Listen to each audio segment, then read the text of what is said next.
In the headline, 10 ministers resign to run for political offices. Kaduna State Governor Nasir El-Rufai pledges support for Tinubu. Sultan of Sokoto, Governor Tambuwal condemned killing of student accused of blasphemy. United Arab Emirates President Khalifa bin Zayed Al Nahyan has died. Hello and welcome to Trust TV News Update. I am Zainab Bala.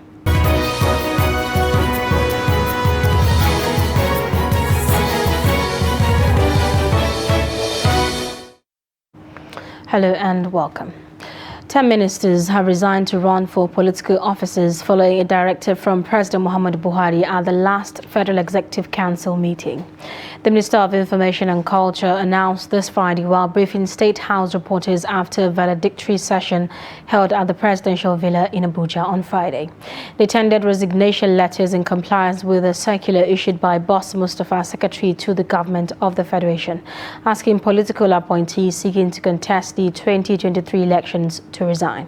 Some of them have either purchased the presidential governorship or legislative nomination and expression of interest forms of the ruling All Progressive Congress, the APC. The national leader of the All Progressive Congress and former governor of Lagos State, Asiwaju Bola Tinubu, has expressed confidence that he will clinch the party's presidential ticket. Tinubu stated this while interacting with delegates of the party in Kaduna State as part of preparation for the primary election. The presidential hopeful noted that with his support from the state, victory was sure on his behalf. The host governor Nasir El-Rufai assured him of his support after consulting with national delegates. The former governor of Borno State, Kashim Shettima, former EFCC boss Nuhu Ribadu, Senator James Abiodun Falake, among others, were among members of Tinubu's entourage. Seek your cooperation and say I'm running. I don't have legs without you being there. You are my leg, you are my wings, you are my wing to get me there. And I promise you, I will not let you down. They spent 16 years, they don't see the road. I know the road. Everyone that matters in APC, Kaduna State, is in this room. Your Excellency. These are the people that worked with us from 2013 to change the state government as well as deliver to President Buhari 1.1 million votes, which was the third highest in the country.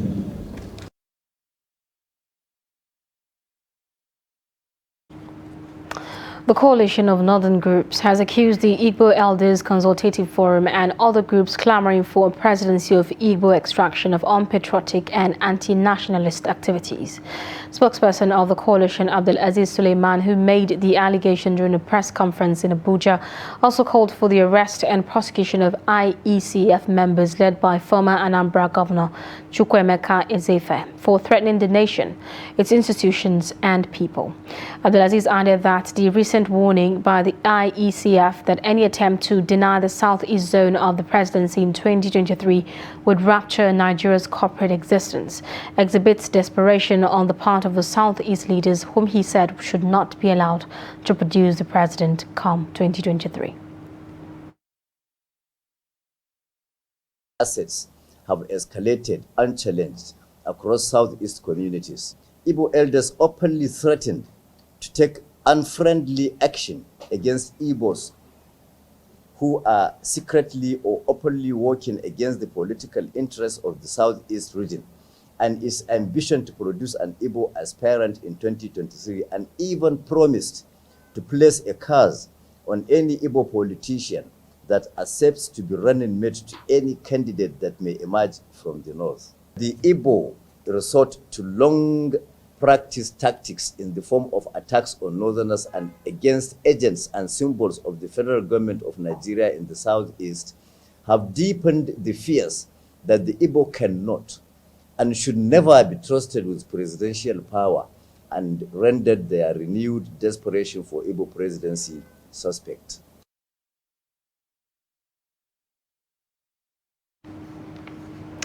The Independent National Electoral Commission (INEC) has revealed that it has concluded the configuration of the bimodal voter accreditation system (BVAS) for the conduct of the June 18th Ekiti State governorship election. Chairman of the Commission, Professor Mahmoud Yakubu, who made the disclosure, also announced that the Commission has also finalized arrangements to undertake a mock voter accreditation exercise in Ekiti ahead of the main poll. He also disclosed that the Commission has decided to suspend the online registration in the next 3 weeks to enable the online registrants to complete their registration physically at the designated centers before the exercise is suspended on June 30th. On election technology, we have reviewed the functionality of the bimodal voter accreditation system, the BVAS, following complaints received from the recent area council elections in the FCT held on the 12th of February 2022. For the first time, the Commission deployed the Automated Biometric Identification System, the AVIS, which is a comprehensive and robust system involving not just the fingerprint identification, but also facial biometric recognition. The lessons learned from the most recent by-elections have been taken into consideration as we prepare for the forthcoming Ekiti and Osun governorship elections. The Commission has finished the configuration of the BVAS for the Ekiti governorship election. To further ensure optimal performance of the BVAS on election day, the Commission will undertake a mock voter accreditation exercise in Ekiti State ahead of the governorship election on 18th June 2022.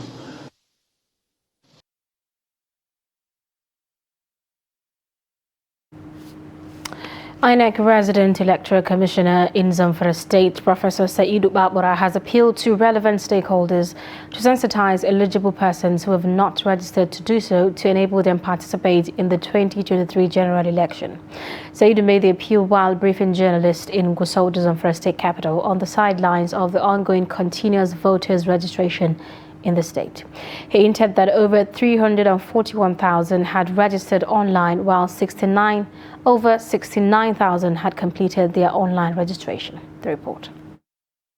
The Independent National Electoral Commission in Zamfara State is calling on residents of the state from 18 years and above to leverage on the online and physical voters registration to enroll themselves in the voter registration ahead of the 2023 general election. The INEC resident electoral commissioner, Professor Saidu Bafa, enjoined registrants to note that anyone who had registered online but has not completed the physical process of thumbprinting and capturing is expected to complete the process, otherwise he or she cannot participate in the forthcoming general election. On voter registration, you are aware that CVR, that is continuous voter registration, has been going on since June 2021. That is 11 months ago. In the state office here and local government headquarters, from the beginning of April, that is when we entered the third voter. He urged the political parties to notify the Commission in the state of their scheduled dates and venues of their party primaries in order for the Commission to monitor the process in line with the 1999 Constitution as amended and Electoral Act 2022. That is the case. There are also other means here that can be taken. And even on the field, there are other points that can be captured and covered.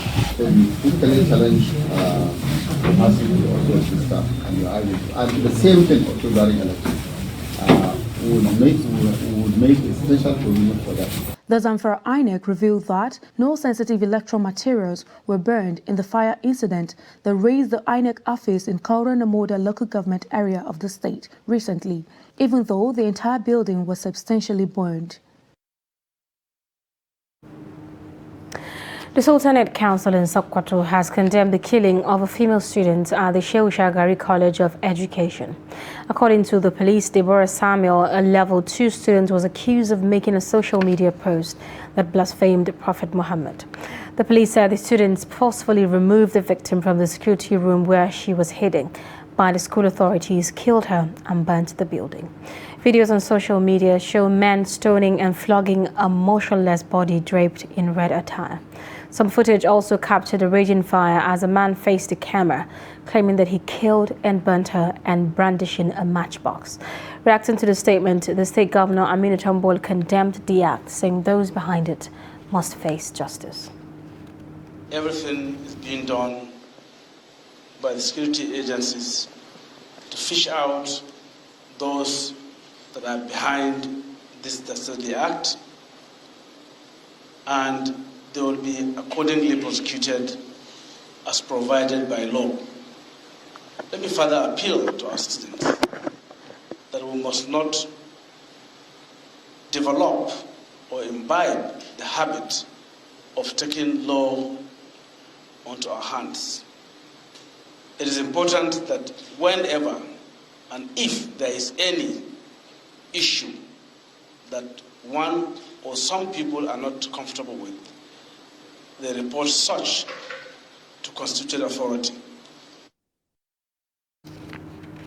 There you go. Now, mobile police of 47 MPF squad operating along Galadima axis of Giwa local government area has arrested a councillor of Soba local government area, Abdul Adamu Kingiba, with an AK-47 gun. Sources report that the suspected councillor was arrested while carrying the gun on a motorcycle on his way to Galadima. Abdul Adamu Kingiba is the current councillor in Soba local government area of Kaduna State.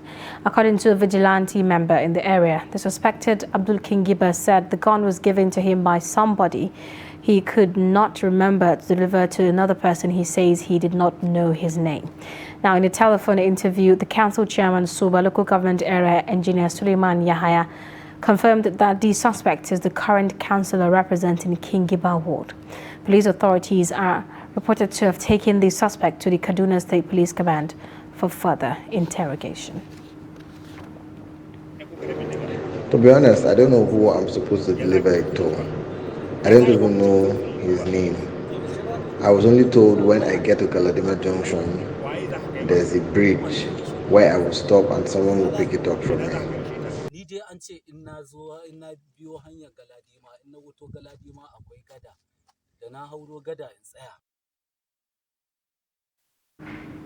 You're watching Trust TV News Update. Coming up. Downside of irrigation farming in Katsina State. Stay with us.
To every politician, as the campaigns gain momentum and passions begin to rise, remember, the errors of your opponents do not make you a success. Do not run down your opponent and inflame passions to violence between and among your supporters. What counts is what you plan to do for the electorate and how you intend to relieve the sufferings and bring succor. Nigeria is in dire need of patriotic leaders at all levels. Leaders who will make national development their priority. Concentrate on telling the electorate what you intend to do when you get into office. Focus on making your vision clear to the electorate. Don't engage in verbal abuses, fake news or speeches. Keep dealing with issues that will bring progress. You win the hearts and minds of the people by being above board, by being civil, patriotic, and showing empathy. Let's join hands to make the 2023 elections peaceful. A message from the National Orientation Agency.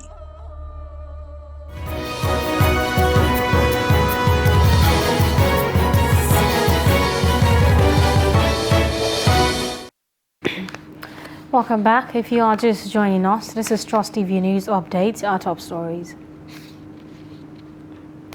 10 ministers resigned to run for political offices.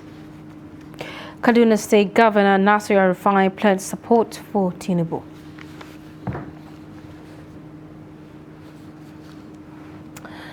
Still ahead, the Nigeria Center for Disease Control (NCDC) says the center, in collaboration with the Lagos and Delta States Ministry of Health, is investigating the incident of monkeypox in Nigeria. The Director General NCDC, Dr. Ifedayo Adetifa, in a press release on Thursday, said the investigation will also beam its searchlight on the south-south region of Nigeria, which has so far recorded the highest number of cases, to determine ways of curtailing the spread. Adetifa said that the NCDC would be coordinating the collaboration to strengthen in-country capacity to prevent, detect and respond to monkeypox cases in the country. The DG said that since the re-emergence of monkeypox in the country between September 2017 and 30th April 2022, a total of 558 cases and 8 deaths have been confirmed from 22 states. Of these, 15 cases have been confirmed in 2022 alone, a number the DG said does not constitute an outbreak. The efforts to contain spread is championed by the Federal Ministry of Agriculture and Rural Development, World Health Organization, United Nations Children's Fund, and U.S. Centers for Disease Control. Irrigation farmers in Ajo district of Batagara local government area of Katsina State could suffer great losses this season as a result of power outages and high cost of diesel and petrol. The epileptic power is compounded by very low voltage, which could hardly generate powers to supply enough water to the crops.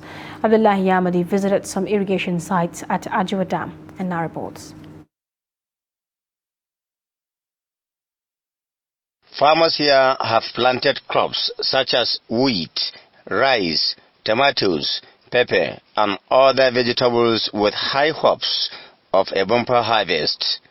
But since the beginning of the season, these hopes are fading away as a result of the epileptic power supply and the skyrocketing cost of diesel and petrol.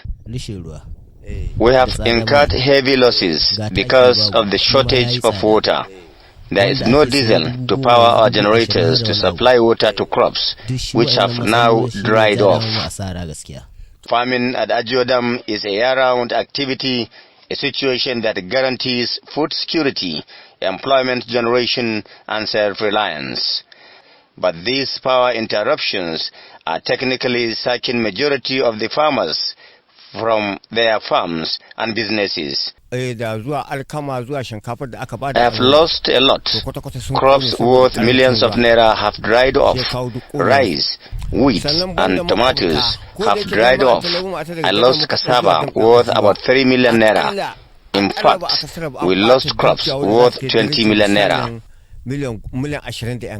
This is how the farms looked when Trust Television visited some few weeks ago. The story is that of a barren land, empty and deserted. The farmers are confused about what to do or what will happen next, as most of them are indebted to banks, individuals, and other financial institutions. The only success story is to those who are fortunate to have their farms close to the dam or any water point good enough to have access to frequent water supply. I did not get anything this season. We have been having good time, but this year, due to water shortage, our rice, wheat, and other crops were destroyed. The manager, Ajia Water Works, has a different story other than what the farmers are saying. Water treatment plant is being written, not irrigation. Only for treatment and human consumption and animal consumption, not for irrigation purpose. I clarify to GVA and SAPK, that is where we have a water canal being constructed for irrigation, but in Ajo we don't have that facility here. This unfortunate situation calls for early planning and implementation as well as adequate support from the authorities concerned to avert a reoccurrence of this colossal waste. Abdullahi Ismayamadi, Trust Television News, Kazana.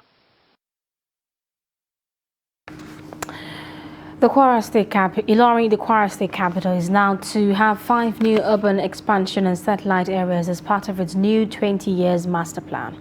This was disclosed at the public presentation of the draft master plan. The report. Kwara State was created in 1967 with Ilorin as the state's capital. It had its first master plan as the capital in 1976.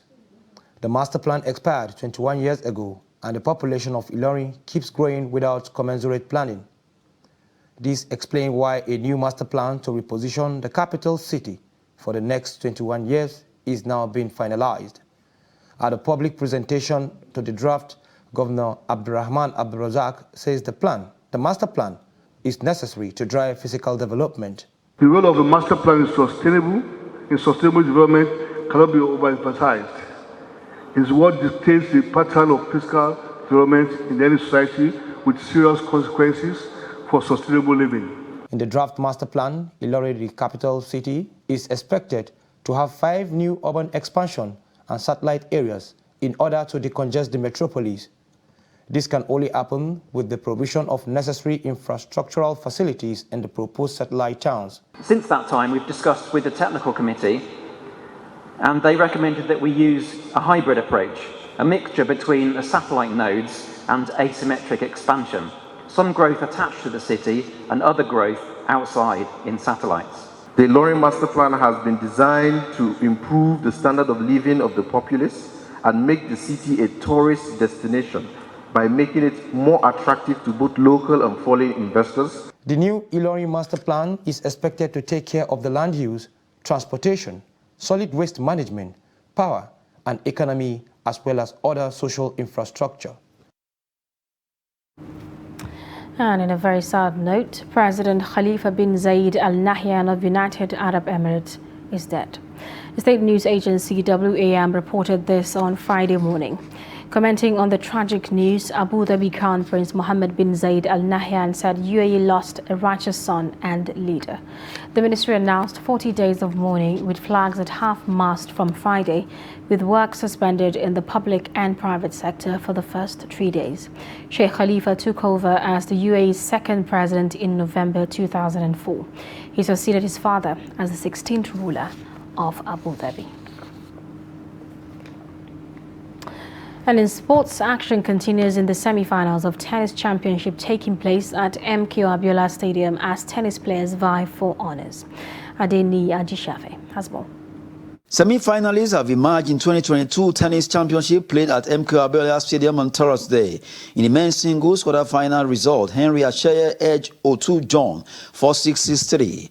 Wisi Binovia won 6-3, 6-2 to beat Friday Gabriel, while Peter Lawal had a 6-1, 6-4 win against Shehu Lawal, and Babalola Abdulmumin defeated Michael Chuma 6-3, 7-5. Henry Acheye will face Wilson Binovia in the fourth semi-final, while Peter Lawal and Babalola Abdulmumin will face off. In the women's singles quarterfinals, Oyinlomo Quadri beat Yakubu Hunene 6-love, 6-1. Mary Love Edwards won 6-2, 6-1 against Favor Moses. Bamidele Omolayo thumped Stella Odukwelu 6-1, 6-2 as Anu Ayebusi beat Samuel Blessing 7-5, 6-3 in the last qualifying game. Quadri will square up against Mary Love Edwards in the fourth semis, while Ayebusi faces Bamidele in the second semis.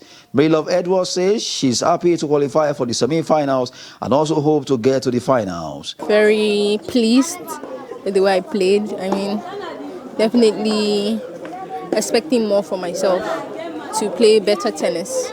Yeah. Definitely, I'll be playing Barakat in the semi-finals, so definitely a very good match and to win it by God's grace. They are trying. I mean, we need more tournaments. I mean, we really have about 4 or 5. I mean, we need more, definitely. So they are trying in their own aspect. Zuzu Chituru qualified for our 4 semi-finals in wheelchair tennis competition, defeating Immaculate Achinuhu 6-love, while Immaculate Itraya says she's happy and called for support to develop wheelchair tennis in Nigeria. Yes, I just finished playing my game. I won the game 3-0 and the person's crashed. We are lacking sponsors. That is where we are. Can you imagine last ITF that played host in Nigeria, top seeded one from Kenya. I beat her 6-4, 6-3. Seeded one, 6-4, 6-3, and she's world number 64. So you can imagine that if I thought that Nigeria has people that sponsoring them, you will imagine our ranking will come up. And because we don't have anybody to sponsor us, we don't have sponsors. That's why we are where we are today. That's Sport News. I am Adeni Ajishafe. Well, that's it on News Update. Do not forget to follow us across all our social media platforms. I'm Zainab Bala. Thanks for your time and company.